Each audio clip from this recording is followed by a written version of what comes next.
जय श्री महाकाल आदेश। आज मैं आप सबके लिए विजयदशमी के लिए एक बहुत ही अद्भुत साधना देने वाला हूं, यानी कि दशहरा के लिए। तो यह जो साधना है ये अपने आप में बहुत ही अद्भुत है और इस साधना का जो प्रभाव है वो भी अपने आप में बहुत ही अद्भुत है। यदि आप जीवन में आर्थिक व पारलौकिक समस्याओं से परेशान हैं अथवा किसी भी तरह का साधना संबंधी मार्गदर्शन, आध्यात्मिक अथवा भौतिक मार्गदर्शन प्राप्त करना चाहते हैं तो कॉल मी 4 ऐप से कॉल करें। डाउनलोड करें कॉल मी 4 ऐप और सर्च करें विश्वनाथ अघोरी, रहस्यों का सौदागर, विचारों का समंदर। जो साधना है ये साधना है मोहिनी तिलक साधना। अब मोहिनी तिलक क्या होता है, सबसे पहले इसके विषय में समझ लीजिए। मोहिनी तिलक का अर्थ ये होता है, यानी कि एक ऐसा तिलक जो तिलक आकर्षित करे लोगों को आपके प्रति, यानी कि एक अट्रैक्शन बढ़ाए। अट्रैक्शन का मतलब ये नहीं होता है कि कोई पीछे पीछे आपके आएगा, बल्कि ये होता है कि आपकी तरफ खिंचेंगे लोग, आकर्षित होंगे। आपका जो व्यक्तित्व है लोगों को प्रभावित करेगा और अनायास ही लोग प्रभावित होने लगेंगे आपसे। और इसके साथ ही यदि आप कोई बात उन्हें बोलते हैं, किसी को भी आप कोई बात बोलते हैं, तो लोग आपकी बातों को बड़ी गौर से सुनेंगे और आपकी किसी भी बात का विरोध नहीं करेंगे। तो ये मोहिनी तिलक है। इसको सम्मोहन तिलक भी आप बोल सकते हैं, सर्वजन मोहन तिलक भी आप बोल सकते हैं। तो ये सर्वजन मोहन तिलक है। तिलक का अर्थ यह होता है कि जब आप मोहिनी तिलक लगा के निकलते हैं तो लोग आपकी बातों को सुनते हैं। जो भी आपके विरोध करने वाले लोग हैं वो भी आपकी बात से सहमत हो जाते हैं, वो विरोध नहीं कर पाते हैं और आपकी बातों से प्रभावित भी होते हैं।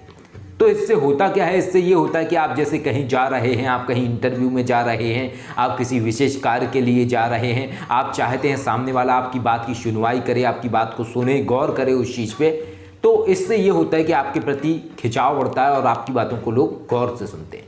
तो मंत्र बता देता हूँ और फिर विधि भी बता देता हूँ, किस तरीके से करना है ये भी बता देता हूँ। सिर्फ एक दिन का ही प्रयोग है, यानी दशहरा के दिन आप ये प्रयोग कीजिए और एक ही दिन में ये साधना संपन्न हो जाएगी, एक ही दिन में ये प्रयोग संपन्न हो जाएगा।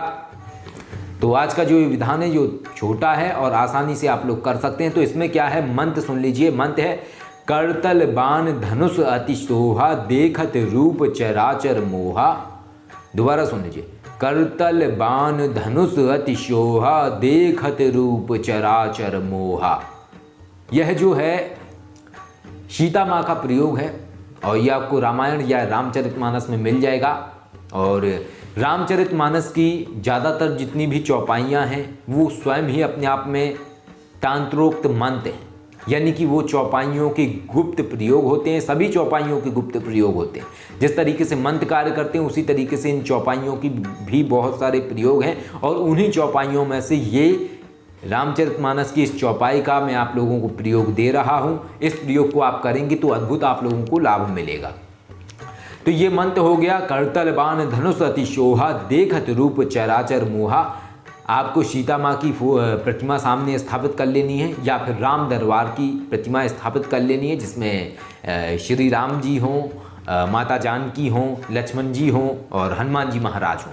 तो इन सभी का आप विधिवत पूजन करें, जैसे कि तिलक कुमकुम वगैरह से पूजन किया जाता है। पूजन करने के बाद घी का दीपक जलाएं, अगरबत्ती जलाएं। इसके बाद बैठ जाएं शांत और सामने एक शुद्ध और साफ स्वच्छ सिंदूर रख लें। साफ स्वच्छ का मतलब ये है कि प्रयोग किया हुआ ना हो वो सिंदूर, नया सिंदूर आप रख लें। रखने के बाद प्रार्थना करें कि संकल्प लें कि माँ मैं इस मंत्र की 108 माला जाप करने वाला हूँ और इस मंत्र को जागृत करें और ये जो सिंदूर है इस सिंदूर को जागृत करें। और इसके बाद उस सिंदूर से तिलक करें, राम जी को भी और माता सीता को और हनुमान जी महाराज सभी को तिलक करें। तिलक करने के बाद उनके चरणों में वो सिंदूर रख दें, किसी उसमें कटोरी के अंदर या प्लेट के अंदर, जैसा भी ठीक लगे। और इसके बाद जो ये मंत्र बताया, इस मंत्र का आप रुद्राक्ष माला पे जाप करें। आसन कोई भी ले सकते हैं, दिशा पूर्व या उत्तर की तरफ मुख करके बैठना है। इसके बाद जब आपका ये पूरा जाप संपन्न हो जाएगा, यानी 108 माला जाप आपका संपन्न हो जाएगा, इसके बाद आपको 508 आहुति करनी है इसी मंत्र की, सिर्फ घी से। या फिर आप चाहें तो हवन सामग्री से आहुति कर सकते हैं। जिस हवन सामग्री से आप जो यज्ञ वगैरह करते हैं, वैदिक अनुष्ठान करते हैं, यानी कि घी, हवन सामग्री, काले तिल, जौ और चीनी, इस तरीके से आप मिश्रण बना के, शाकिल्या बना के उससे आप आहुति कर सकते हैं, या फिर आप सिर्फ घी से आहुति कर सकते हैं। इस तरीके से करने के बाद आपकी एक क्रिया संपन्न हो जाएगी। इसके बाद जो आपका वो सिंदूर होगा वो सिद्ध हो जाएगा, और जब भी आपको प्रयोग करना हो तो उसको आप गीला कर लें जल में, या जैसे भी ठीक लगता है वैसे करने के बाद, या घी में आप उसको गीला कर लें, मिक्स कर लें। मिक्स करने के बाद जब भी आपको प्रयोग करना है तो उंगली पे लेके 7 बार इसी मंत्र की फूंक मारें और तिलक करें, और प्रार्थना करें कि सभी जन आप के वशीभूत हों और आपकी जो बात है वो सुने और लोग प्रभावित हों आपसे। तो इस तरीके का ये प्रयोग है, सिर्फ एक ही दिन का प्रयोग है, ये आपको सिर्फ दशहरे के दिन ये प्रयोग करना है।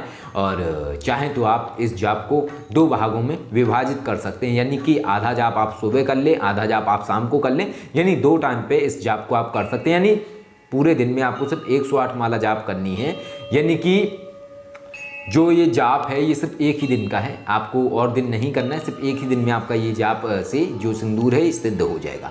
तो ये बड़ा ही अच्छा प्रयोग है, बड़ा ही अद्भुत प्रयोग है। आप चाहें तो इस प्रयोग को कर सकते हैं और इससे लाभ उठा सकते हैं। जय श्री महाकाल। आदेश।